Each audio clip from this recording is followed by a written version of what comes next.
Oh, good. I was hoping none of that was actually online. Like just me sitting around looking for your page. No, it's going live now. It's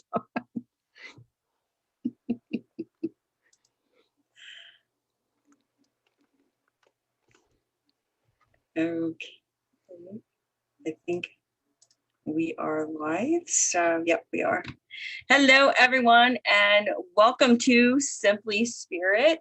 Tonight on the show, I have an amazing guest.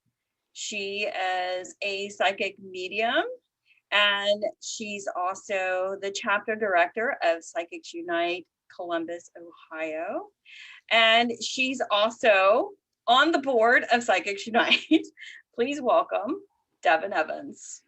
Thank you, Jen. Thank you. It's so good. I'm so glad to be here. It's awesome to be Yeah, back on the show with you. I'm so Um, happy that you're here. oh, thank you for having me. This is awesome. I'm so excited too about our Yeah, topic tonight. yeah, we are going to be talking about a spiritual awakening and what that means. What is a spiritual awakening? How do you navigate that? Just all things. And here I go with yeah, and all that stuff. I mean, the whole term spiritual awakening sounds so blissful and so peaceful. Right, And that's, I think, the surprising part. right. So what happened with you when you did? Well, first of all, let's back up a little bit. Devin, why don't you tell us a little about you? Oh, I psychic medium. I offer readings from spirit guides and loved ones, and I do one-on-one sessions that they're all aimed at offering guidance and support.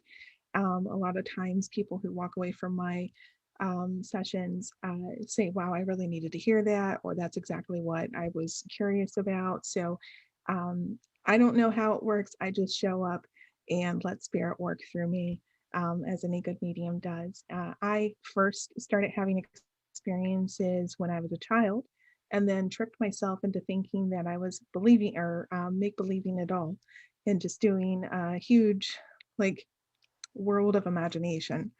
So it wasn't until really it's been the last 6 or 7 years that I felt particularly called and pushed to learn more about why I'm so driven and pulled to this line of work, and very interested in helping and serving others. And so my whole story unfolded, and I understood, wow, a lot of my experiences are real. They're not just in my head, they're valid. And there's a lot of information that's coming to me that actually is very meaningful for the people that I'm supposed to sit with. So, with that, I just understood that this is the work that I was intended to do for the rest of my days on this earth in this life. So, That's here I am. yay. And I Now, got to meet you through Psychics yes, Unite. but you also have a show. So tell us I about your show. do. I know. We were just talking about it. And I'm like, to do. Um, every Thursday night, I have a show called Truth Bombs. Truth Bombs are those sensations that you get when you hear something that just really resonates with you and you don't know why and you don't really care, but you just know, yes, that is my truth. So I cover topics that help us connect to ourselves spiritually, because connecting to ourselves spiritually actually opens us up to more paranormal events and happenings, and we can better understand and relate to what we're experiencing if we go on paranormal investigations, or if we happen to live with a ghost, or if we see the spirit of great Aunt Matilda that's come down to offer her love and support. Um, because there's a whole side to this that I think loses credibility in mainstream media and social norms today. And that's a real shame, because um, I feel very passionate that this is a gift that we're given, and everyone, whether they're on one side of the spectrum or another, everyone has the ability to get messages and impressions and talk to their spirit guides directly. So, but Truth I Bumps every Thursday night at 7 Central, 8 Eastern on Shadowhunters Paranormal and Events, Investigations and Events Facebook page. I'm so glad I'm not the only one who leaves out words on that too. On this Nope, it's a long one. I know. It's like, I know it's shadow hunter something, something, something. Yep. But it is, you have a great show and you have been such a huge inspiration for me to go out of my comfort zone and to create my own show. So I appreciate that. Oh, And thank you. yeah. So tonight we're going to be talking about spiritual awakening, what that can mean for you. And most people, they hear this but they're not really sure, okay, what does it mean? Or they may be going through a lot of things in their life and they're like, okay, I don't understand what's going on, can somebody help me? And then when they hear it, that you're going through a spiritual awakening, everything starts to fall into place. Now, for me personally, when I had my spiritual awakening, I mean, things, I guess, really, I can't say that I really had, there was a specific time that I had it, because you and I both have been this way our entire lives. But Yeah. for others who weren't, and then suddenly they're thrown into this and they don't understand, why am I hearing this? Why am I seeing that? Why am I always thinking about this? Yeah. And that's really it. And then sometimes you'll hear people say, I'm going through the dark part of my soul, or the whatever it is, the dark night of the soul, I guess is a good word for it. And really they're stripping away all of the things that they once believed and no longer believe at all. And yeah, so I would love to hear your thoughts on that too, of how that happened. Or what you've heard from others. Um, I'm so glad that you said that you addressed that you hadn't really gone through that in this lifetime, because what I have experienced is like little mini awakenings. Now I mean, and they vary in degree, small to large.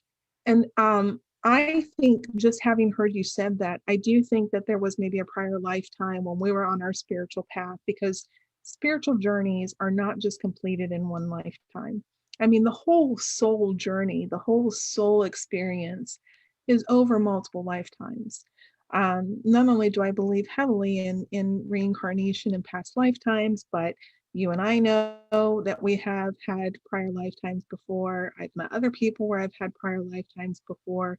You don't, and I'm sure there's everyone watching that at some point in time in their life, they met someone, they're like, I don't know how I know this person, but I know this person. I know that I'm meant to work with this person. I know that I'm meant to talk to this person. I know that I'm meant to go up to this person. You don't just get that if you begin and you end in this one single lifetime.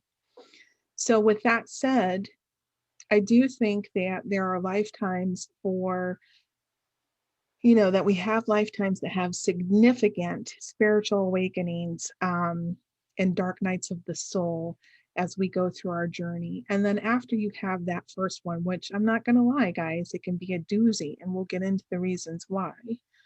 I think after you have that primary one, then when you're reintroduced to the same concepts in your next lifetime, you're very quick to grasp them. You still go through little bits of awakening. Like I've had, maybe my awakening was 2 to 3 months instead of a year or however long, because there's no timeline on this stuff either. It's very individualistic. But I was one of the questions I was going to ask you, because my experience has been, I haven't had just one. I've had small, multiple ones that feel like just like little level ups.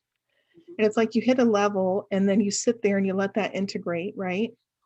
And then you're inching your way up, and then you hit the glass ceiling or the bottom of the next level.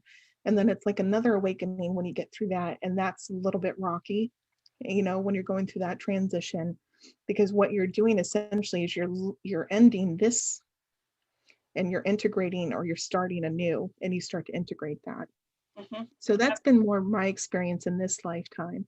Mm-hmm. But I remember, and I'm highly empathetic to that really big initial one, as we start to expand and grow our soul journey and get into some of the topics that your eyes become aware, or your eyes become open to, and your soul becomes aware to.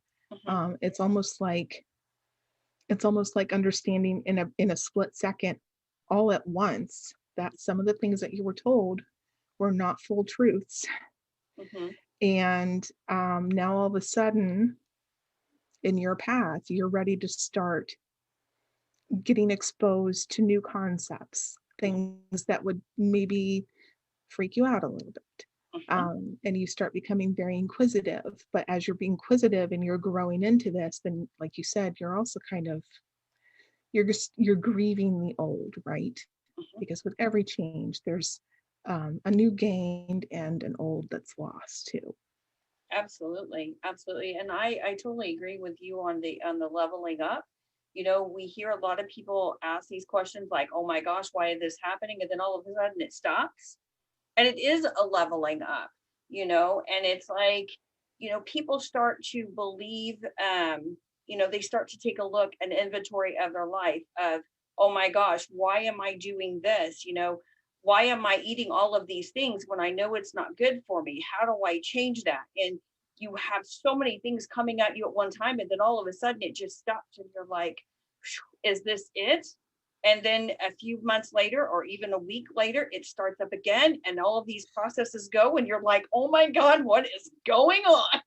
Yeah, I'm totally losing my mind. Who do I call? How do I get some help? I yeah, mean, that's so true.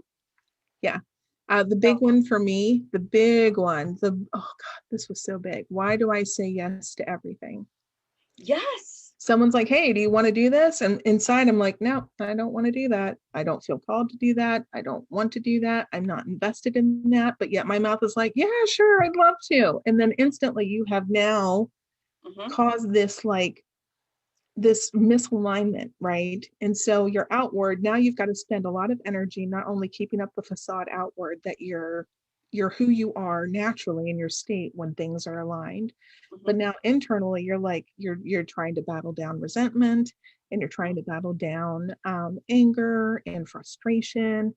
um, Having those boundaries, so boundaries was one of the things that I had to learn or relearn in this lifetime. Hmm.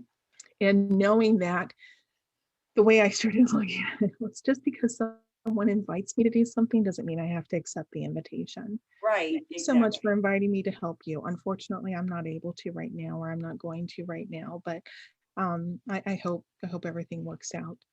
And then learning that by saying no, that doesn't make you a bad person.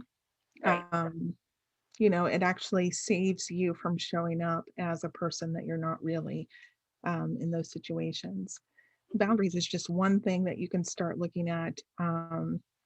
But it's like you said, that whole total inventory of, what am I doing? Why am I doing it? Correct. What does this mean? And starting to take deeper looks into all of these different components and areas of your life. That's what's really like comes up during these little moments of awakening. Right, exactly. And Exactly. unfortunately, it can all be very uncomfortable. It can be. And not only that, I mean, people start to question, when you're in relationships with people or other, friendships, whatever the kind of relationship it is, and you start to find other people, because, I believe that the soul always knows who you're supposed to be in alignment with. And so your soul attracts those people to your life. And then you start to shift from this life of and group of friends to this life. And your group of friends before, they don't understand why you're doing this, and it can be very frustrating, and you feel guilty. You can feel guilty at times from walking away from one relationship to have another. And then people start, well, maybe I shouldn't do that. So sometimes I've seen people go from, like, turn away from their spiritual awakening, like they just don't want any part of it now, because it's painful, like you've said, and it's interrupting their life, and they're used to what was the norm. But at some point, as well as I do, that's going to keep happening, and you've got to answer that call at some point, you Yeah, know. it's going to become more painful to stay where you're at and resist. It's like a flower that doesn't break through the soil. It's just not meant to grow underneath. Mhm. And it does get frustrating when someone looks at you And with sadness or fear comes up a lot when you start changing, but someone points at you and says, you've changed. And unfortunately, yes, that's what we're actually supposed to do. We are not meant to hit a certain level and stay there the rest of our lives. Mhm. Um, there's no judgment for anyone who does. I've seen some relationships that they're like this little time capsule and it works really well. That's their journey. But for any of us who start asking some of the questions around spirituality and how our soul connects to us here on earth versus up on the other side, or in the in the paranormal field, when you start having some of those thought-provoking questions, you are changing yourself, you are shifting and you're reorganizing. It's almost like little building blocks inside of you. um, that can get frustrating for our loved ones. I know um, I had to have some really like deep and important conversations with some of my loved ones. While others were like, okay, this is cool. Like they saw hints of this all along. They knew where it was going. They were okay with it. Um, and I'll say I was like, it was an example for them to be able to shift a little bit too.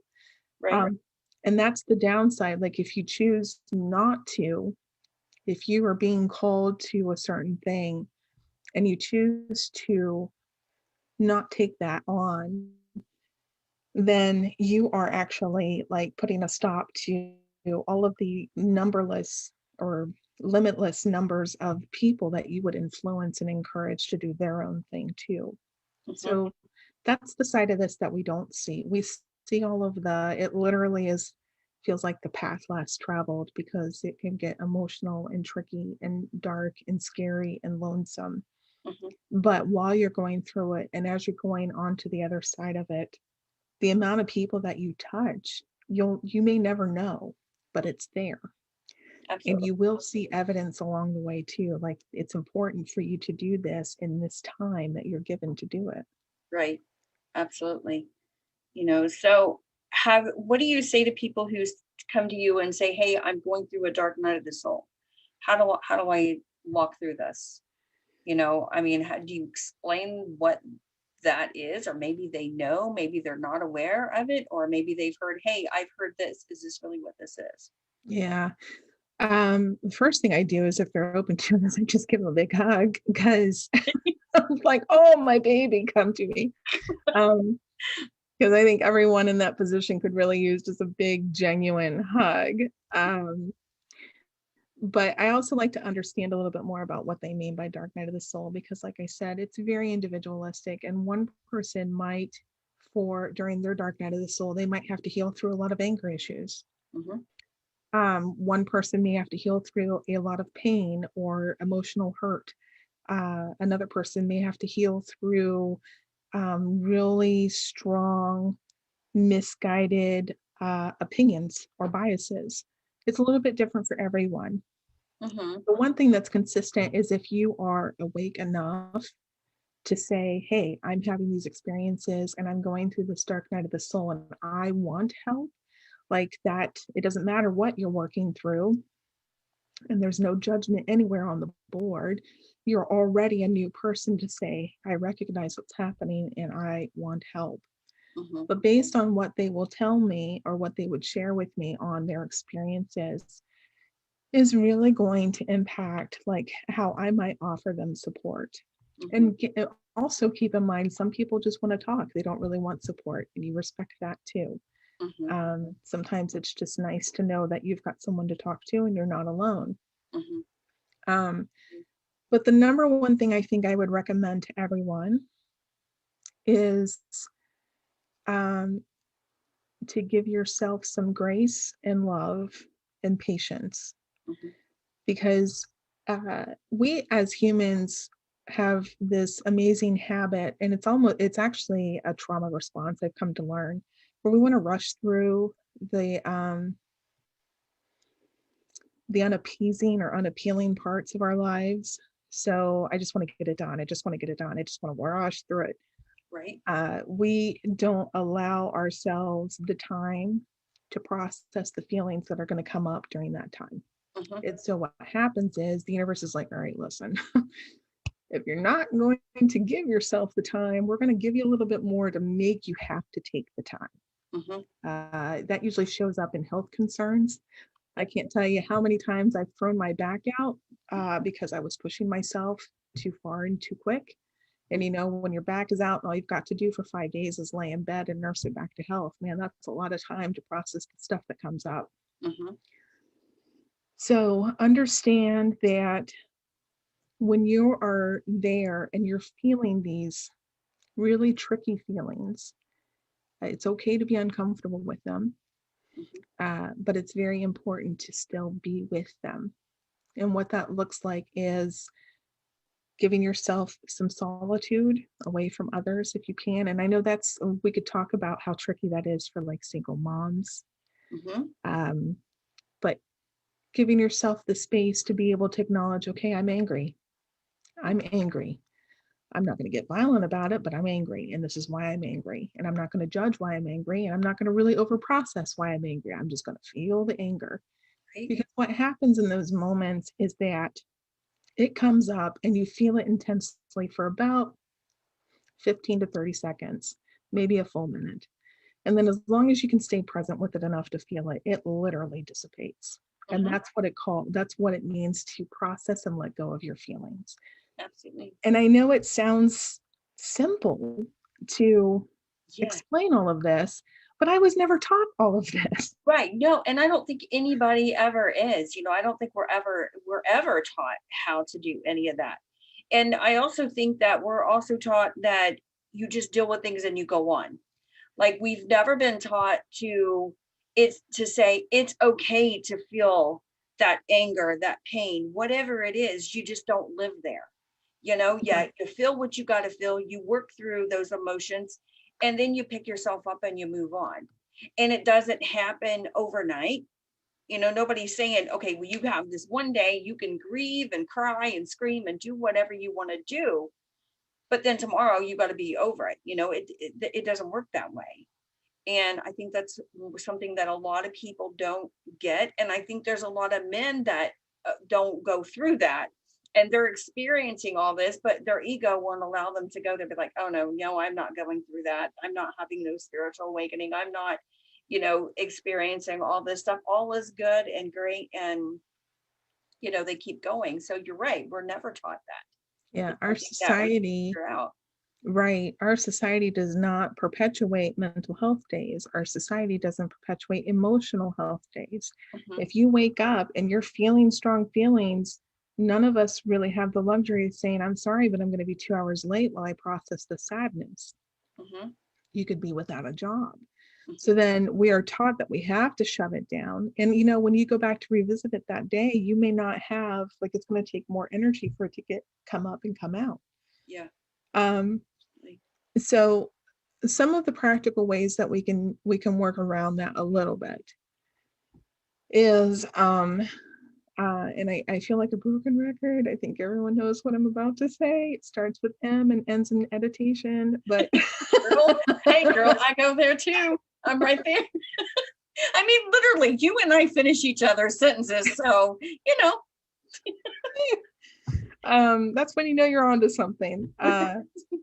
Meditation is one of those things. There's like probably I could list 100 things that meditation helps you with, but especially during this, and one of the reasons why these awakenings feel so uncomfortable is because it is a transition. You're literally in between what was and what's about to be. mhm, And that's important. I want to comment more on that in just a minute, but mhm, meditation helps us to be present, and it helps us not to freak out when something comes up during a time that we weren't expecting it.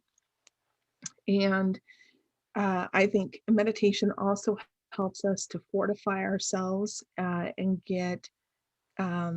seek comfort and rejuvenation within our own energy. And it helps us because what's happening is even if you don't actively work with your spirit guides, that meditation allows them to help you even more. mhm. So you don't have to know your spirit guide's name. You don't even have to know you have spirit guides. That meditation allows you to still receive their benefits more than you would without it. Mhm. And that's really important too, because as you're kind of going through all of these ugly bits and these uncomfortable bits, they will put things in your path that give you small moments of comfort and hope. Like, okay, I am reminded that this isn't going to be forever. Like nothing stays the same. Energy is always moving. Energy is always constant, right? And constantly changing. So if you're in a low place now, take comfort if in nothing else that this will not be forever. It may not be over quickly, but it won't be forever. There is a light at the end of the tunnel. Your main priority is to make sure that you're well cared for and tended to as you go through like this unfamiliar path. Um, a lot of times when I am going through a spiritual awakening or a leveling up, I feel so antsy. I want to do something, but I don't know what to do. And it's that tear between what was and what's about to be. It's like you're starting to already get drive to actively take action and change and to do things differently, but you don't necessarily know what that could look like. So then you start doing weird things like cleaning out that junk drawer and making a huge mess. And then like all of a sudden you're detailing your car and Exactly. those are things too. But you also have to remember too that um, those are practices that we sometimes put in place to also ignore what's coming up too. Yeah. It can be a big distraction. Yeah. Um, I really feel like one of the mottos is be comfortable with discomfort or get comfortable with discomfort because I think the biggest thing that I'm feeling called to share with everyone is to remind yourself it's going to be okay. I'm safe. I'm not in any danger. The universe has my back. I have friends in high places, literally. Um, and then just talking yourself into that place where you're feeling a little bit more secure during those really intense moments where it's just like, what do I do? Mm-hmm. Absolutely. And the other thing too is that, you can always shift your perspective on things. I mean, we always think everything is the most horrible in the world. And you can shift that by changing your thoughts and looking at it from a different perspective. And the other thing too is to raise your vibration when you're having those moments of, sadness or whatever it is. And when life gets to be too much, do something that's fun, that's going to raise your vibration. And then you're going to be able to look at that in a different way and realize that it's not the end of the world. And today, it's going to get better, because you're right. We're not stuck in that mindset forever. We all have free will to change our mindset and to change the way that our life goes just by changing how we think about things. Yeah. Literally, like I'm a real big one on analogies. And to me, spiritual awakenings can sometimes be like a hospital stay. So you've had the big boom that caused you to go into the hospital and you're in the hospital and you're just doing the recovery time. Um, and then when you release, that big boom may have caused some changes in your life. And so things are a little bit different. It was part of your processing time as you were kind of in the recovery room. Mm-hmm. Um, and just as you would, so another suggestion that I would have for others is that really, really, please really get into the habit of speaking to yourself like you would your child or your best friend or your brother or your sister, your mother. Yeah. Look at how, like, if your mom was sick, or if your daughter or your son was sick, or your best friend, someone that you just love unconditionally, how would you treat them? What would be some of the things that you say to them?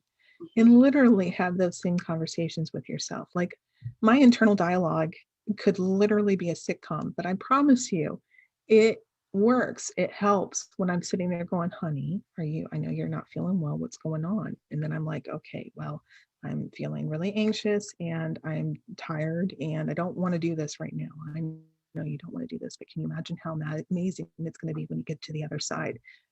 And give yourself those pep talks. It Mm-hmm. sounds ridiculous, but I can't tell you how many times I have felt so much better just knowing that I am there for myself Mm-hmm. and showing up for myself. Mm-hmm. Um, that I think is one of the biggest self-care items, along with eating well, getting light exercise, all of the things that you might do if you're trying to mend or recover from something else. Mhm. Um, all of that will help you process anything that's coming up and help you integrate any new theories or components or ideas that might be given to you in that moment too. Mhm. Um, I had another point, but I lost it. So I'll pause here.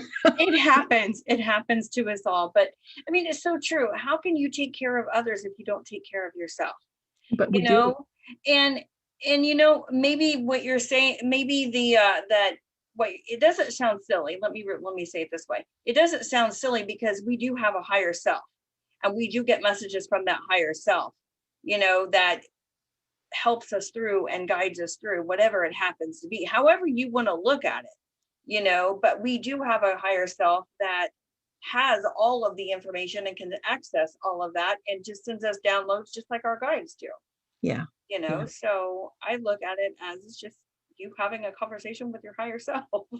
Honestly, though, too. And Scotty and I have actually talked about, he's got some theories on higher self. And, the more that I get into this, I think higher self is another form of like your subconscious. Like your Mhm. subconscious is always so much more aware and wise and calm, and then it's not freaking out over the spilt milk or the missed Exactly. stoplight. Um, and then like meditation, going back to meditation, that really does help you tap into your subconscious. It helps quiet that barrier between your conscious and subconscious and helps you to get that information a little bit more readily available. And so when you do go to have conversations with yourself like that, it just I literally in conversations like that have received suggestions from myself that I hadn't thought about. Mhm. So I know what you mean is true. Like, oh yeah, I wouldn't have thought to do that, but that sounds amazing. So I'm going to do that today. Um, and then another way to do that, if you're not comfortable having that conversation with yourself, just write yourself a letter and do journaling. Journaling saves Mhm. my life a lot, Mhm. especially when I'm just in that moment, really processing. And you just, no one's ever going to see it. If you think they are, immediately burn it up or flush it down the toilet afterwards, but just get it down on Absolutely. paper. Absolutely. There is someone that I talked to years ago, and she wrote a book called Journaling the Soul. And she talks about how every day you show up at the same time and you just write. You set yourself, whether it's 5 minutes, 10 minutes, whatever, maybe you've got an hour, but you do it every single day at the same exact time in the same exact spot. If you're upstairs, downstairs, wherever you happen to be writing, that's where you write every single day. And it doesn't matter what you write, you just write whatever comes to mind. And it doesn't have to make any sense, but once you do that, it can change your life. I mean, you really start to get to the what's really bothering you deep down inside. You may not admit it to anybody else, you may not admit it to yourself, but in that journal, you know that you can write whatever you want and nobody's going to see it, and why lie to yourself? Just write it down. Just begin. That's all you have to do. And the other thing is that once you start doing this for 30 days, it becomes a habit. Mhm.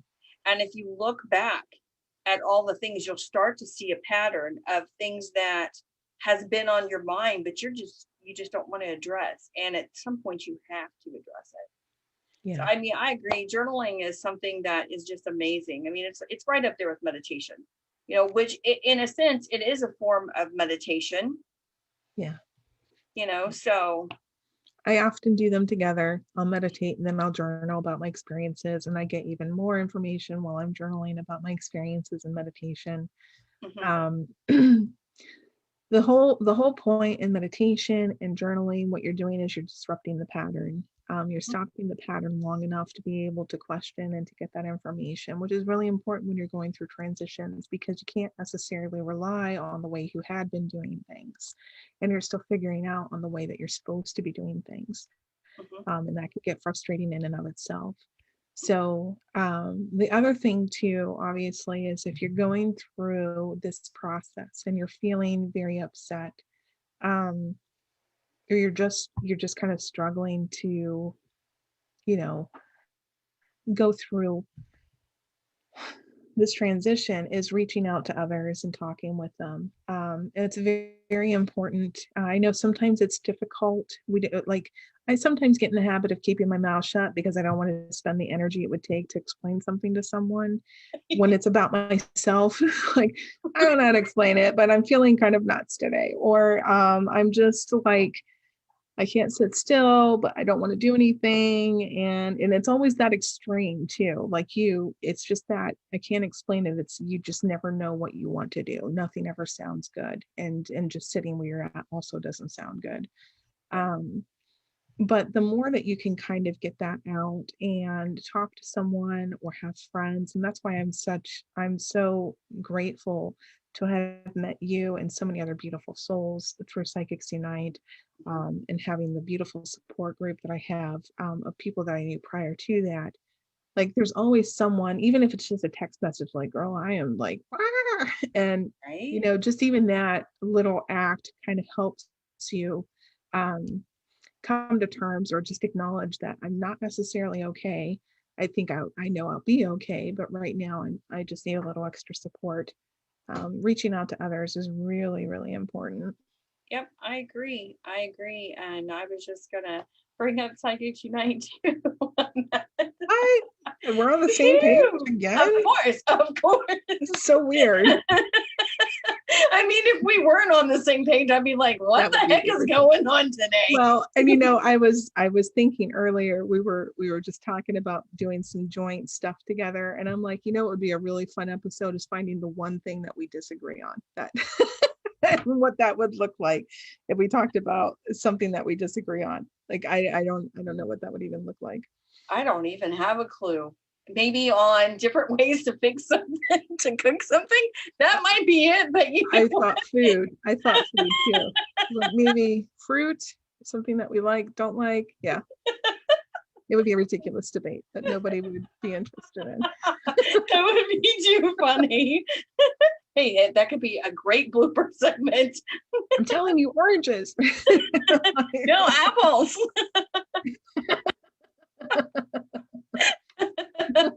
Oh my god, it's too funny. So my question is, what do you think of people who suddenly have vivid dreams and they don't understand? Like, have you literally had people come to you and say, I'm having these vivid dreams, I don't understand it, totally freaking out because they think the worst? Like they think people are dying or they're dying or something, Yeah, and trying to explain to them that's not what that means. I know. No, and yeah. So the first thing I like to point out is there's a lot of things happening when we dream. And depending on the dream state, number one, it's never really a premonition for doom or gloom. So that should be the last thing that you consider. What's more likely happening during this time of transition when you're going through a spiritual awakening, if you're having vivid dreams and you're getting a lot of information in those, your subconscious, again, because when we sleep, our subconscious, our higher self is able to get to us a little bit easier. We will get messages from our higher selves and our spirit guides. But at the same time, simultaneously, we're also kind of clearing the dust off from the day. So sometimes my dreams will actually be both informative with downloadable information, but also ridiculous and absurd. And it's just understanding that part of this process is getting to know yourself well enough to be able to discern what is important versus what is just cleaning from the day. And what that looks like really is just, again, through meditation or spending that time with yourself, developing your ability just to know yourself and know your energy, you can get a very good sense on what to pick up and what not to. But anyone who's coming to me with like really big concerns about the quality of their dreams or the content of their dreams, the first thing I tell them to do is like, well, don't panic, don't panic. I think it's usually a mix of that mind processing and some information, and I help them pick that out. First thing I like to do is ask them to point out, well, what feelings did you have during the dream? Or what impressions, what things stuck out to you, and why did it stick out to you? Things like colors or symbolism that's repeated throughout the dream that might have some significance. And I just kind of walk through them because honestly, I don't have the answers. I mean, I can sometimes intuitively know how to guide them, but really, everyone who has this, who's experiencing their own dreams actually knows the content behind it. They just may need a little help getting there and understanding it more so. Mm-hmm. Absolutely. So we have someone in the that's making has a comment or has a question. Just any tips for meditation, and I'm sure we can get a lot of those. Well, do we have 2 more Where do hours? we start?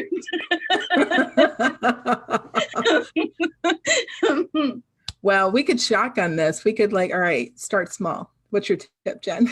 Right. Just start, Yeah, just start. even if it's just 1 minute, or you can only sit quietly for just a minute or a second or a couple of seconds. Don't think that you have to empty your mind. And you hear that a lot. And it's like, please stop thinking that you don't have to empty your mind to meditate. So that would be my one tip, just to start. Yeah. Yeah, no, you got it. I always understand patience, and I'm one of the, or have been in the past, one of the most impatient people in the world. Jen, you and I are both fire signs, so we want what we want, and we want it now, and we want to just blow through everything to get it. Meditation doesn't work like that. Meditation's more like a cat. You just kind of got to sit in the room until it feels comfortable coming to you. And you might have some good days with meditation. You might have, and good and bad is another misnomer you'll get acquainted with through your spiritual awakenings. But you might have some days that you think are good, some days that you think are bad. There are no right or wrong ways to do it. I think there are different things that you can try out. And you can try chanting, which helps kind of keep the thoughts clear. And you can, there's just chanting over and over again, and doing that for 5 minutes, that helps immensely. The biggest thing is that when thoughts do pop in your head, because they're going to, I like to, to me, they come as like kite tails. Just don't grab onto the tail. Just let that thought come in and then blow right on back out. Just like, thank you for coming, please leave. And then Scotty has a imagery that he likes to put the thoughts in a basket that's next to you, whatever works for you.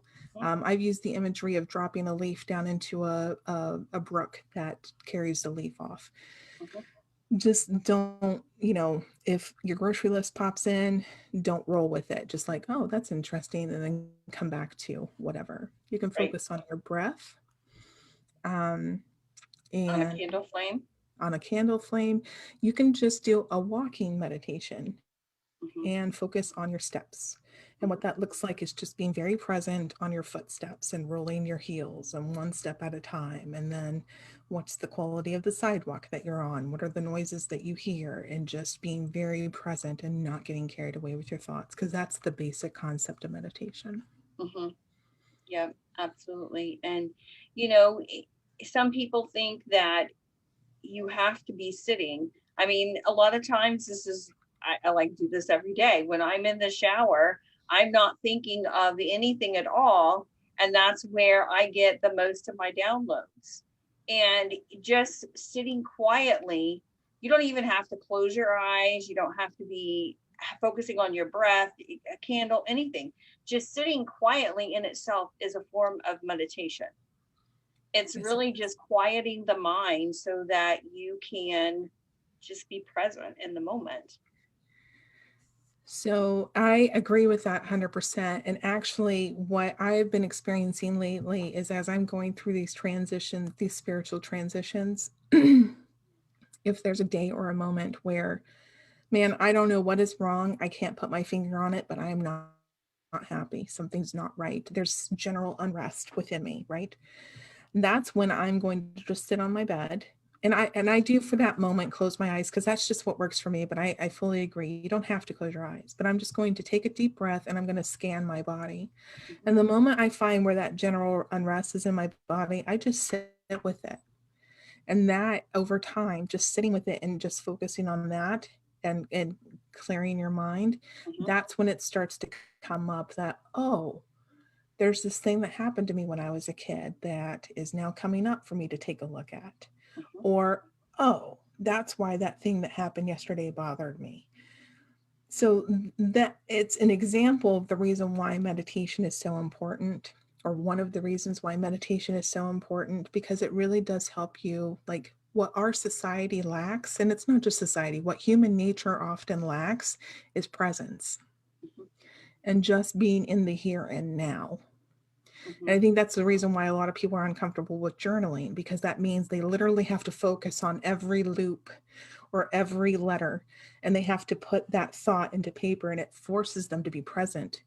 mhm, But that is the number one key to be able to working through some of these big emotions that come through and some of the big concepts that you're trying to integrate. mhm. Something else that you can try too is yoga.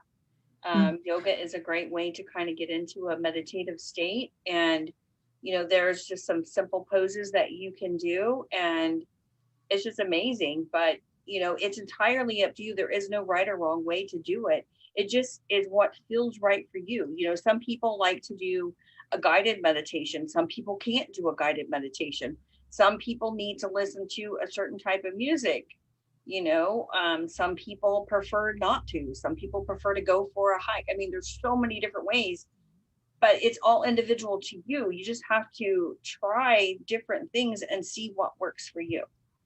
yeah. You know. And that's where the patience comes in. Don't get frustrated with yourself if you try something and it doesn't work, and try not to get discouraged either. You're just finding what works for you. It's really like a euphemism for life. As we grow up and we come out, and as my daughter's about to turn 18, this is like really hitting home, but as we grow up and we leave our parents' homes, and we then start to figure out, well, do I like Thai food? No, I don't. Do I like this food? It's just a matter of defining and discovering yourself only on a spiritual nature. You're taking your journey into a spiritual nature, and less of a 3D practical nature. But that's also what comes into the spiritual awakening when you get to know yourself, because that's Hmm. what the spiritual awakening really is all about, is stripping away those thoughts and ideas and stuff that our parents taught us and that we believed because we didn't know any different. We were a child, so we believed and followed along with what our parents did. And then as we become adults, we start to strip away all of those things, and we become who we are supposed to be and who we're meant to be in this lifetime. And so a lot of people, that's one of the things that happens with the spiritual awakening. Yeah. And Yeah. then once you get past all of that, and then it's just absorbing, and then it's like you want to do it all, right? Exactly. You want to do it all. You want to learn everything at one point in time. And but then that also leads to, as you know as well as I do, because we both teach, when it comes to the clairs, and learning to be all the things that we are, and learning how to deal with being an empath. They Yeah. want to jump from, okay, well, let's do this now, let's go over here and do readings automatically, and it's like, nope, back up. Take it back up, Yeah. about 5 pieces. Let's start from the very beginning and work Yeah. our way forward. But that's what happens. They find so much information and they want to do it all, and you just can't, you know? Well, and the thing too is that when you start coming into, so now I love that we're talking about this, because we've gone into some detail about how to support yourself through the ugly bits, and now that you're on the other side of it, you're like, oh, thank God I'm here and I'm stronger and I'm different, and now I'm noticing all of these new, beautiful, fascinating concepts, Hmm. and you do want to do it all at the same time. Hmm. Um, but what I have found is at this stage of your awakening on the other side of on the downward hill, I have noticed that you'll be led to the parts that you're supposed to do first. So, and it's circular too. It's not linear. You're not going to hit Akashic records and then never hit it again. Like I was first introduced to Akashic records back in my 20s, early 20s. And I was like, oh, that's cool. And I experimented with some of the meditations, and I don't even remember what information I got from it, but I did. I got some information and I'm like, all right, cool. And then it wasn't going to be until like 18 years later when I actually get my first real Akashic Records reading from someone who's certified to do it. And that was a completely different experience. So, one of the best pieces of advice is that my spirit guides gave me that I think is applicable to everyone. And I know a lot of people in the group are like, oh my God, she's going to say this again, but it's true.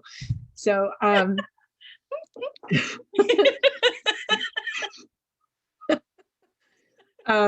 they said, always acknowledge your experiences. Always acknowledge your experiences, which means you have an experience. You're like, well, yes, that did happen. I'm acknowledging that that happened, and that's the information I got from it, and that's what feels right to my soul, and that's what I'm going to go with. But the second half of the advice is always be open to learning more about it down the road. So, like, if today I learn that so if today I learn about Akashic records and I learned that they're there and what they are, and if you have questions on Akashic records, Jenn did an amazing video on that a couple weeks ago, so go check that out. Thank you.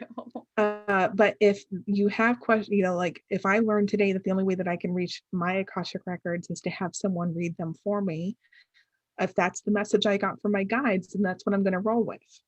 And then if like 18 months down the road or even 30 years down the road, I hear now you can actually access them yourself, and here's how, then that's what I've just learned, right? So it's important to acknowledge what information you get out of your experiences, but also know that you're going to pick up more information because it's given to us in pieces as we go through this spiral. And we continue to hit these different points in the spiral. Absolutely. And the other thing too is, you're going to read a lot of books. I mean, every one of us has done it. We find the books because we don't know where to go. Well, there is a place that you can go, and we'll get to that very soon. There is a place that you can go that you can get help with all of this stuff. But before this point, Devin and I, and I'm sure like a lot of you, we were just reading everything and anything that we could get our hands on to find out things. But here's the problem that you're going to run into. You're going to read something and you're going to be like, but that doesn't resonate with what I feel or what I think or anything else. And that's okay. It's okay to not resonate with something. Take whatever that it works for you and leave the rest. Yes. There is no right or wrong. And when you start to develop something, if you're working on clairvoyance and you're trying one thing, if you're trying to focus on a place that you've never been to and it doesn't work out for you right now, then let it go and try something else. There is no right or wrong on that. So. I couldn't agree more. And that's another thing too. Like you can read a whole book, and if there's one chapter that just really hits you and you're like, yes, and nothing else resonates, that's okay too. You can sit with yourself, understand more about why that one portion resonates so much and why the others didn't. And you don't have to, just because you disagree with someone doesn't mean you have to judge them. It doesn't mean you have to try and convert them. That's the beauty of this work. We are all individuals that are connected at a higher place. But because we're having individual experiences down where we're at, what they're doing is not actually going to affect us. And I think when I think about right or wrong, really the only wrong that I can think of is like if you're hurting yourself or others. If you are constantly showing up with the intention of just loving yourself and showing love to others, you cannot do any wrong. So it's one of those things where you can just experiment away. Now, in your process, if you're having experiences that scare you, that intimidate you, if some of the messages that you get are a little lower vibration or negative, that's also something to address, because I think that's like a quality of the energy that you're bringing in, or the quality of the energy that you're having in that moment. And it's not wrong, But we have to realize that when we're going through this work, I don't care who you are, where you've come from, or where you're at, you are always perfectly protected as you are. So not only do you have the power within you to stop anything that uh, presents itself to you in a negative pattern, but you have hundreds of angels and spirit guides and animal spirits that are there right along with you, whether you can feel them or see them or not. So the only way that you can allow something negative to remain negative in your life is if you, or the only way that something negative could remain in your life is if you allow it. So there's also a personal power that comes along with this too. Mm-hmm. So we had another question. Stevie wanted to know, how does she recognize her spirit guide? Like, she feels there's one around her, but she's not really sure what are the signs of that. So what would you recommend? The way that I first was introduced to my spirit guides and being able to see their face and agree upon a name that I talk to them in, and keep in mind, everyone, none of this really matters. It's just things that help us connect to them deeper, but really they don't care as long as we hear them. Um, is through meditation. I feel like the answer, it doesn't matter if the answer is what's 2 plus 2, or the question is what's 2 plus 2, the answer is always going to be meditation. But there are certain guided meditations that you can do. And I think I posted one that I did in my show a couple weeks ago on my business page, Devin Evans Psychic Medium, on Facebook. But there's a guided meditation that basically you can walk yourself through an imagery of 2 chairs sitting on a beach. And there's no one else on the beach. They're under an umbrella, and it's a beautiful, perfect beach day. And you're just slowly walking up to one of the chairs, clearing your mind, taking deep breaths, taking in all of the sights and the sounds and the smells of the beach. And you sit down and you're just relaxed in this peaceful state. And as you're looking out into the water, you can feel someone of a pure, loving quality approach from behind you. And it just feels like, I don't know, like your grandparents or someone, it's that quality of love. Um, and you just continue looking out over the water. And as they approach and they come around, they sit in the chair next to you. And that's when you look over and you can see your guide. And then when you see them, you just have a conversation like Jenn and I are having a conversation now. Oh my God, it's so good to see you. And it should feel like reuniting with an old friend. What's your name? And here's the thing about spirit guides. You have a primary guide that's with you from the moment you're born in this life to the moment you leave. And then you've got lots of guides that pop in and out that help you with specific things. So, like, I had a guide one time that helped me with self love. There are guides that help us with things like confidence, or there are guides that help us have fun or learn joy, because all of these things are very important to our personal path and our spiritual path. So you can understand a little bit better about which guide has sat with you. And then developing a relationship with them from there on out is literally just talking to them. And you don't have to be in meditation to talk to them. I talk to my primary guide named Daniel all the time. And I'm like, oh, Daniel, I did not have a good day. Or, oh, Daniel, this was an amazing trip. Like, and, usually what happens, because one of my clairs is clairaudience, so I hear a lot. Often when I'm talking to them, I'll hear them reply. So, and it just pops into my head. Some people with clairaudience, it pops into their ears. Both are completely valid. And those, again, those messages will always be loving. And sometimes we can provide hard messages through love, but it'll never be scary or negative um, or without love. So. Mm-hmm. And something that I have done to connect one of my guides, when I, like my very first guide, my main guide, was during a meditation right before I went to bed. Again, here we go with the meditation. I did my meditation and I invited my guide to talk to me and connect with me in my dreams. And the reason for that is because in your dream state, you're at your most relaxed state. So that's why a lot of times you will have messages and visitations from your loved ones, is because you are so you're not focused on, oh my gosh, I got to get up for at this time for this, to go to work, or I have to fix dinner, or all of these other things. You don't have any of that going on. So your mind is just completely relaxed, and it allows for them to enter the dream state so that they can deliver messages. And it's the same way with your guides. And that's actually what I did. And I was able to not only connect with my guide, but see who my guide was. And I've never looked back. I mean, like Devin, we just have a continuous conversation. It's not like, well, I can't talk to you until I go to meditation. Right. Right. And it doesn't work that way. I mean, let's be real. Her guide goes and talks to Scotty. Scotty's guide comes and yells at us all the time. Oh, yeah. Exactly. With love. Exactly. When we're not, he doesn't really yell. He just kind of like says, hey, you're supposed to be doing this. Why didn't you do this yet? Yeah.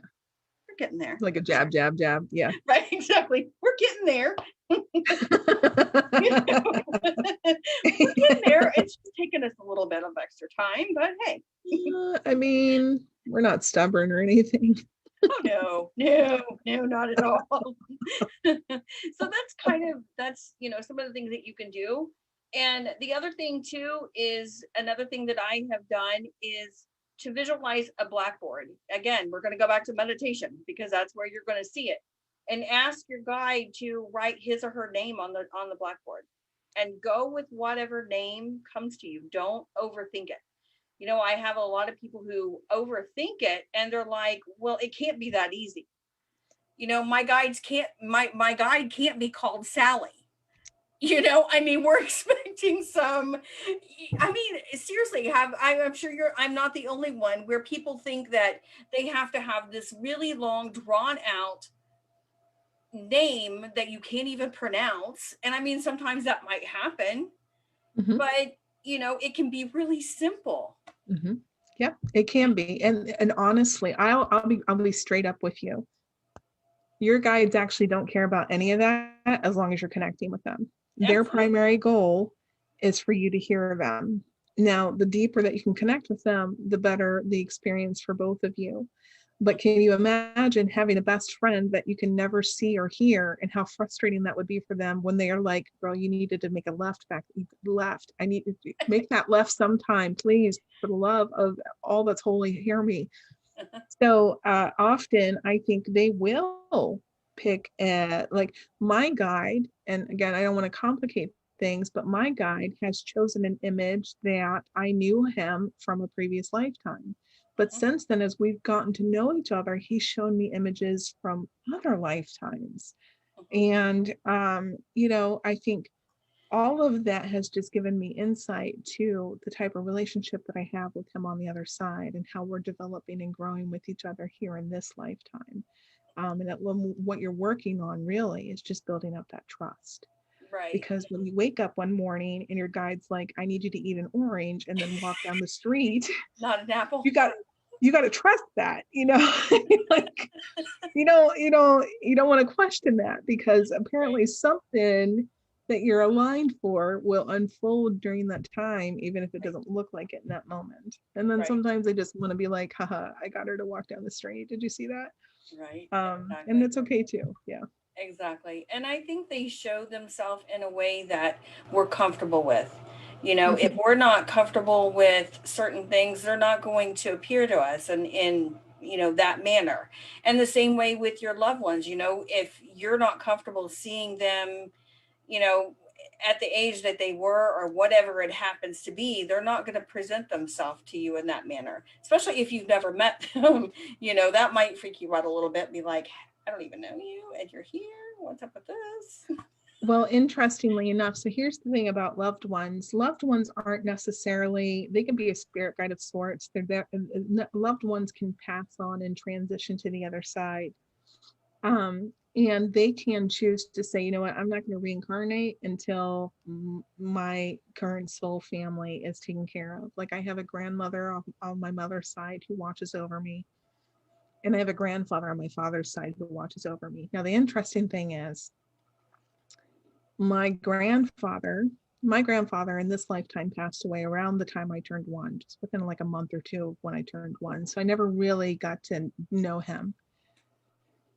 But what I understood was one of the earlier guides that I had met when I was just dabbling with that. I got to know his name, I got to know his image. I had never known him before in that image, that kind of thing. And so I knew that he was hanging around all this time. And then over the last couple of years, when I got really serious about being with my guides and getting to know them and getting to know them better, I come to find out that this guide was actually my paternal grandfather. Looks nothing like he did in this lifetime, does not have the same name as he did in this lifetime. But the reason why he chose to do that is because he knew the time in my life that he had presented himself to me. I would not have believed it was him. Mhm. I was more apt to believe that this stranger or this loving being I had never met on this earth would come to me than a grandfather that I had no relationship with that I could remember. And Mhm. so that's just an example of how they will, they're always working in your highest and greatest good. They are always there, um, helping you to succeed. Mhm. Because when you succeed, they succeed, and we all win, and everyone's spiritually happy. My grandmother, on the other hand, she appears to me like she did, as I remember her. She passed away, I think, when I was about 8 or 9. Um, and I even remember just a few months ago, she had emphysema. And I remember there towards the end, it was how hard it was for her to walk just short distances. And the person I was talking to at the time was like, wow, it's really hard to remember her that way. And my head just filled with, then don't.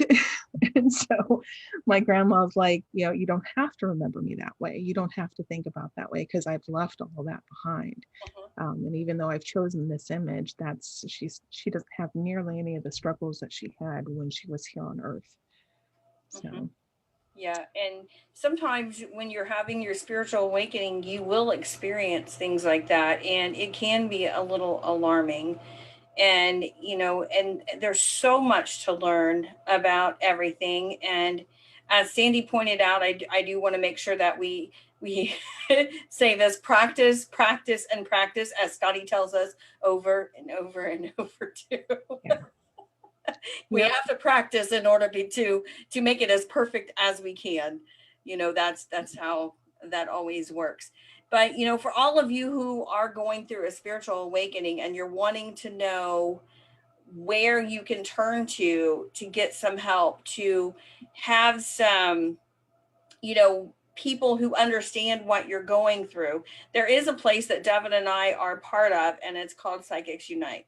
And it's an organization that is a safe place for all of us.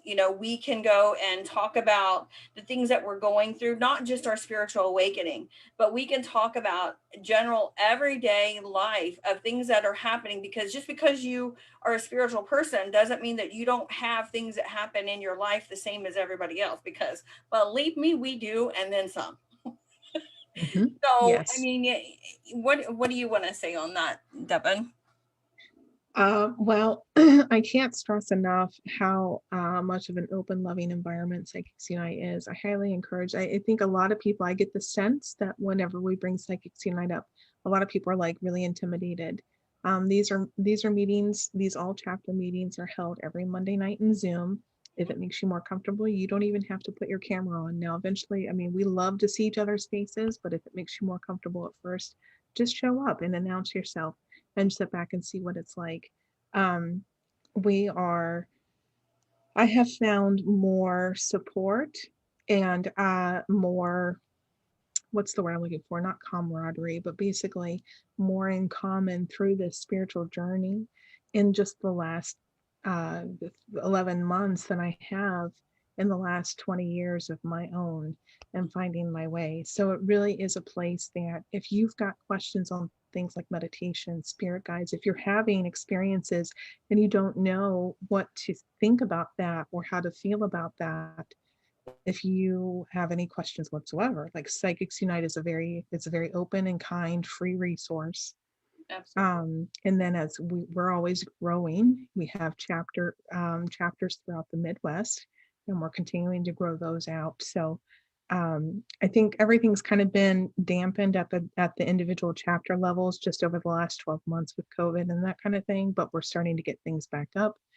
And if there's a chapter in your area, then we would be happy to get you introduced to that local group as well. Absolutely. And, as I said at the very beginning, Devin is the chapter director for the Columbus, Ohio area. And I'm the chapter director for the southeastern part of Indiana. And there are other chapters in Indiana. There are other chapters in Ohio. There are chapters in several different states. And if you don't have a chapter in your area, you're more than welcome to be part of any of our chapters, and especially be part of the all chapter meetings, as Devin has said. Devin also has her chapter meetings every other Wednesday, correct? It is. Yep. Our next one is not this Wednesday because we just had one last week. So it'll be the Wednesday after that. Give me a second. It will be the 17th. And so if you're interested in joining a smaller session, because chapter meetings just started a couple months ago. So if you're interested in seeing what a smaller session is like, just to kind of check that out, you're more than welcome to check out Columbus, Ohio. We have a Psychics Unite, it's Psychics Unite OH Columbus Facebook page. And I also have the details on a meetup.com. So if you go out to meetup.com and you type in Psychics Unite Columbus, you'll find us there too. And then if you're in Indiana, I have one this coming Thursday. Again, it's the opposite weeks of Devin. So this way, and the reason for that is because if Devin needs to be somewhere, I can help and vice versa. That's kind of how that works. We do try to help each other out, and that's the way Psychics Unite is. Everybody helps everybody out. There's no egos there. I mean, that's all just set aside when we go into those meetings, and we're all just one big happy family. Now, I do want to make sure that you all know where you can get in touch with Devin. So Devin, if you will give all of that great information. Oh, thank you. I am available through Devin Evans Psychic Medium on Facebook. Just Google Devin Evans Psychic Medium and you'll find my business page there. It's got all my show information and, pieces of my mind, a little small lives here and there.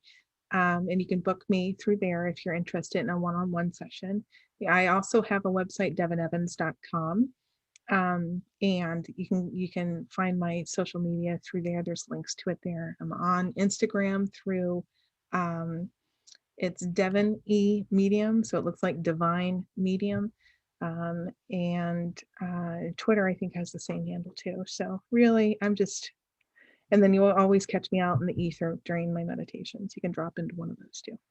Absolutely. And don't forget, on Thursday night, she has Truth Bunks on Shadow Hunters Paranormal Events. Is that right? It's Shadow Hunters Paranormal Investigations and Events. Facebook page, yeah. Yes, it's on that channel. And then on Monday nights, we have our Psychics Unite meeting at 6:30 Central. Central. Yep. 6:30 Central, 7:30 Eastern Standard Time, and that's on Mondays. That's every single Monday. And then on Tuesday, we start out with Sharon with her Oracle Tuesday, and that's on the Shadow Hunters Paranormal Investigations and Events page. Yeah, good job. 7 Central. And then on Wednesday, we have Scotty Rourke with his amazing show. And his show is Scotty Talks About. And he always has some amazing guests on his show. I'm not sure who is on his show this week. But again, it's on Shadow Hunters Paranormal Investigations and Events at 7 Central.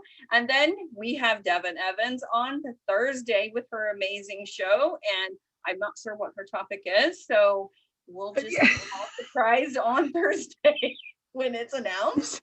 And then on Friday, we have Greg Koss. And it's called the Shadow Hour. Again, it's on Shadow Hunters Paranormal Investigations and Events. Nick, you're going to have to get me a big old sign so I can just read it. I'll just hold it up. Maybe that's what I'll do next. I'll just hold it up and everybody can see it. I honestly, I have to think about, okay, it's paranormal investigations and then events. Yeah. Yeah, it's a really long one. So be sure to check everybody's show out. There are some amazing topics and they have some amazing guests on the shows every week. And be sure to also check out the Psychics Unite YouTube channel. If you can help us get to at least 100 for now, so we can get our custom URL name, that would be amazing. And also check out our the website too, psychicsunite.com. That's where you'll find all the information. And if you're not on Facebook or you know somebody who isn't on Facebook, but they would like to be part of the Psychics Unite meeting, you can go there and it's on the very front page. You can click on that. It'll take you to Zoom where you can be part of the group. And don't forget to check out all of Devin's stuff, devinevans.com. If you want a reading or anything else, she's an amazing teacher as well. So thank you so much. You are so welcome. Thank you so much for being part of the show. It's been great seeing everybody and talking with everybody. And I hope you will come back again next Sunday. And I hope you'll go back and check everybody else's shows out next week. So with that, we are going to end it and have a great Sunday evening. Goodbye, everyone. Thank you.